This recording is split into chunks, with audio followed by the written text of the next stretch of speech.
And right now, we're taking a live look at the Cayman Islands, where feeling the effects of Hurricane Beryl are real.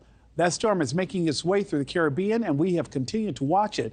Now, the southern U.S. is keeping a close eye on Beryl, concerned that it could be in the path of this powerful, deadly storm.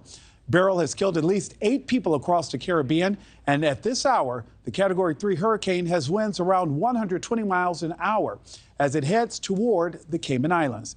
Nexstar Weather Center Chief Meteorologist Brian James is tracking it all. And Brian, we've been following the storm, but we know that you have the latest information. Where are we now? Yes.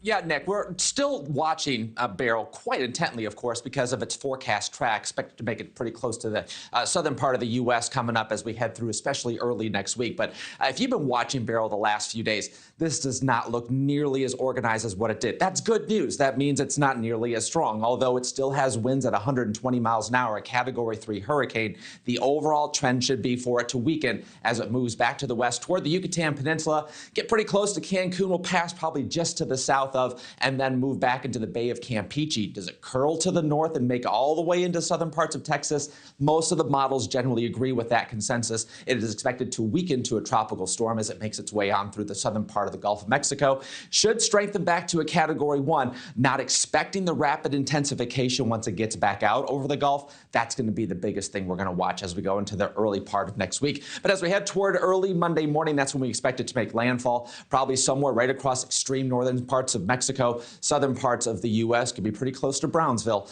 with that storm surge being the biggest concern. Most of the computer models have it going across the Bay of Campeche, then taking that turn to the north. Notice how it kind of spreads out a little bit, but most of the concentration for the models going across southern parts of the state of Texas. And the winds, we're talking about tropical storm force winds getting up to Category 1, Category 2, but it will likely weaken as it moves across the Yucatan Peninsula.